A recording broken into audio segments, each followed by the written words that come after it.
Hello everyone, this is Jonathan Little. Today we have a hand that I recently played at Borgata. The blinds are 6,000, 12,000, so they are pretty sizable. We have 318,000 chips, which is a nice 30 big blind stack. A tight, aggressive kid who plays well decides to raise to 35,000 from the hijack seat. Sorry, the low jack seat. And I'm in the hijack with ace, queen of spades. This is a pretty interesting spot because I think we can go either way between 3-betting or calling, depending on how tight and I suppose aggressive you think the initial raiser is. You should really vary your play between trying to get it all in and trying to play a bit more cautious. I like to play cautiously by calling.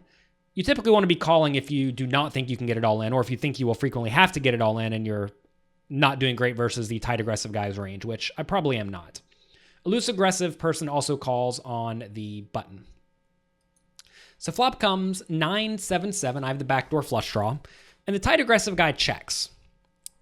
Quite often when the tight aggressive guy checks on boards like this, it's usually a sign that he's waving the white flag and giving up. So now we're only really worried about the loose aggressive guy on the button. And of course, the loose aggressive guy on the button could easily have a 9 or 7. But at the same time, he could also easily have a bunch of unpaired hands that I don't really want to check and have bet, because if we check the flop and he bets, I'm not really loving the idea of check calling. So I think this is a spot where a small bet has a lot of merit. The pot's 140K, and I decided to bet 45,000 into that 141,000 pot. And I like this. I think this is going to get us some protection versus various hands we do not want in the pot. And I also don't think we're going to get raised too often, because just like the loose aggressive guy on the button could have a decent amount of this flop, so could I. I mean, I could see myself calling with a lot of the suited connectors that connect well with the 7. So I do bet 45, and only the loose aggressive guy calls.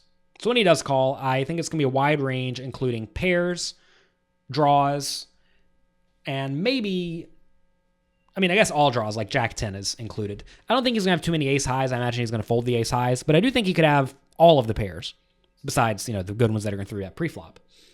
Turns of 5 of spades giving me a flush draw, so that's nice. The pot is 230K, and I have 238K behind. Is there any world where my opponent folds a 9 if I go all in?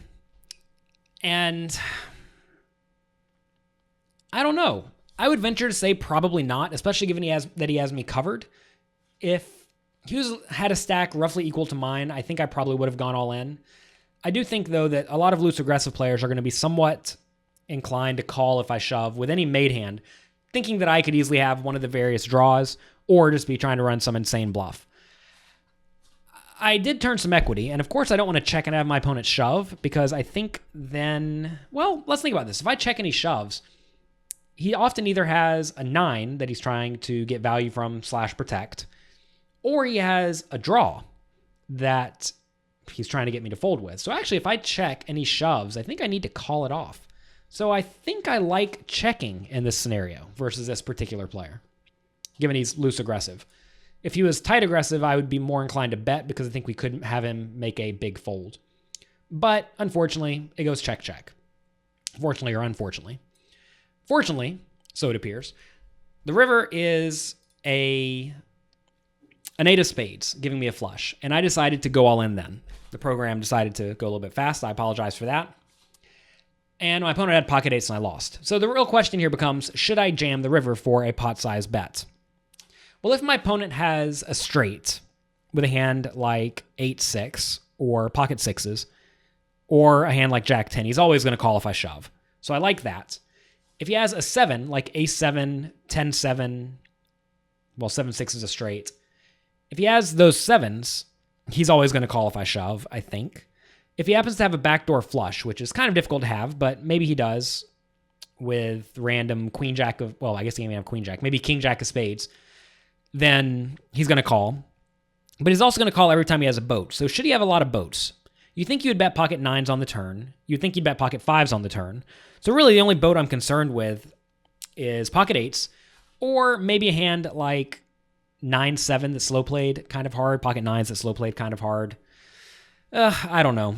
I think I have the best hand a lot on this river, and I do think that if I bet and my opponent calls, I'm going to have the best hand a decent amount of the time. So I do think I should be betting this river. The only real question is should I be trying to get called by a 9 on the river by betting smaller? And I don't think it's worth it. I think it's too easy for my opponent to have a 7 or straight at this point that will call an all in and double me up. So I do like my shove here. Even though my opponent did have pocket 8s and got there, I still like the way I played this one. Maybe I'm wrong, but I like this one. So did my opponent do anything wrong in this hand? I actually like the way he played it. He called the pre-flop raise, which seems like a good play with pocket 8s. He called on the flop with what was probably the best hand, especially for a tiny bet. He pretty much has to stick around, so I like that. Then on the turn, should he bet the turn? The main times he wants to bet the turn is when he thinks I have a lot of draws and he wants to try to extract some value. The thing is that he has pocket 8s, right? And pocket 8s blocks all of the draws. It's very hard for me to have 10-8 when he has pocket 8s. So he's pretty safe versus, or it's kind of unlikely that I have a draw. So if I don't have a draw, it means I have some overcards that he's not really so concerned with, or I have him beat with a 9 or a 7. So this is a spot where he's either way ahead or way behind, and typically in way ahead or way behind spots, you want to be checking. So I like his turn check. And on the river, maybe he should fold? No, I'm kidding. He should never fold. He has an easy call. So all in all, I think my opponent played this hand well, and I think I played it well enough. I appreciate you all watching this video here. If you like it, please tell the people at Poker News so that they continue to have me making these videos. I thank you for being here today. Good luck in your games, and I will be back next week with another educational poker hand.